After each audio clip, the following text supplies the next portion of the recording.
سلام. هذا الموضوع سخون بزاف ومعقد، ولكن غادي نبسطوه في هذا السكريبت بالدارجه المغربيه. الفكره هي اننا كنشوفوا كيفاش المحروقات البترول والغاز هي المحرك الاساسي ديال الصداع اللي كاين بين الميريكان وايران. واش عمرك سولتي راسك علاش ديما نايضه قرباله بين الميريكان وايران؟ واش القضيه غير سياسه وصافي؟ القضيه في ريحه المازوت واليورو والدولار. اليوم غادي نهضروا على المحروقات وكيفاش هي القلب النابض ديال هذا الصداع. ايران ماشي اي دوله، هي من بين اكبر الدول اللي عندها احتياطي ديال البترول والغاز في العالم، ولكن المشكله فين كاينه؟ ميريكان دايره عليها العقوبات. يعني ميريكان كتقول العالم اللي شرى من عند ايران البترول غادي نتخاصم معاه. هذا الشيء كيخلي الاقتصاد الايراني زير، وايران كتحاول تدافع على راسها بشتى الطرق. مضيق هرمز، الخنقه اللي خايف منها العالم. شوف معايا الخريطه، كاين واحد الممر مائي سميتو مضيق هرمز. هاد البلاصه كيدوز منها تقريبا 20% من البترول اللي كيستهلكو العالم كامل. ايران ديما كتهدد باللي الا ميريكان زيراتها بزاف غادي تسد هذا المضيق. تخيل معايا تسد.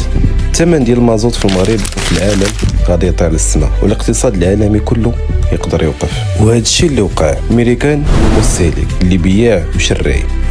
شحال هادي ميريكان كانت كتحتاج بترول الخليج بزاف، دابا ميريكان ولات كتنتج النفط الصخري ولات هي نيس كتنافس في السوق. من مصلحة ميريكان ان الاسعار تبقى مستقرة، ولكن في نفس الوقت بغات تسيطر على شكون كيبيع وشكون كيشري باش تبقى هي الشاف ديال الاقتصاد العالمي. الحرب الباردة في الشرق الاوسط، صداع ماشي غير مباشرة بيناتهم، كاين حرب بالوكالة. ايران كتدعم جماعات وميريكان كتدعم دول اخرى، والهدف شكون غادي يسيطر على انابيب الغاز وطرق التجارة. كل ضربة في أرامكو السعودية أو ناقلة النفط في الخليج كتخلي البورصة تشعل، وحنا هنا في المغرب كنحسوا بها في المازوت. في الأخير الصراع بين ميريكان وإيران هو الصراع على الطاقة. ميريكان بغات تخنق إيران اقتصاديا باش تبدل السياسة، وإيران كتستعمل الورقة ديال النفط والمضيق باش تضغط على العالم. وحنا كباقي الدول كنبقاو نستناو ونشوفوا الثمن في لافيشور، واش غادي يطلع ولا غادي ينزل. في نظرك واش العالم يقدر يستغنى على البترول الشرق الأوسط ويهني راسو من هذا الصداع كامل؟ قل لي رأيك في الكومنتير.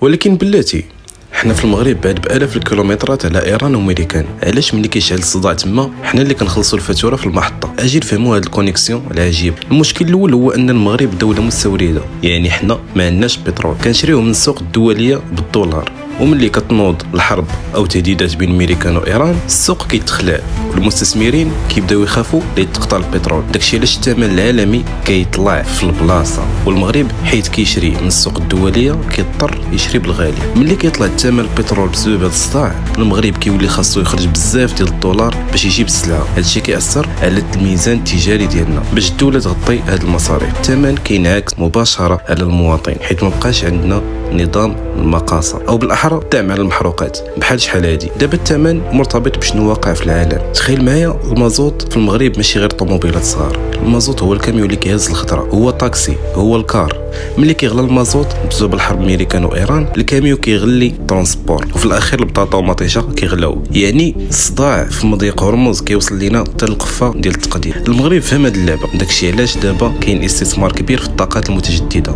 النور والرياح. الهدف هو ما نبقاوش راهينا لهاد الصراعات السياسيه بين القوى العظمى. كلما استعملنا الطاقه ديالنا كلما نقصنا من التاثير ديال اشنو وقع بين ميريكان وايران. في المره الجايه ملي تشوف ثمن المازوت طلع 50 فرنك ولا درهم، عرف باللي القضيه ماشي غير محليه، بل هي شطرنج عالمي، والبترول هو الملك في هذه الرقعه. حنا في المغرب خاصنا ديما نكونوا رادين البال لشنو واقع في الشرق، حيت ريحه البارود تما كتحرق الجيب هنا. واش كيبان لك باللي الطاقه الشمسيه في المغرب هي اللي غادي تهنينا من هذه المشاكل ديال التقلبات الدوليه؟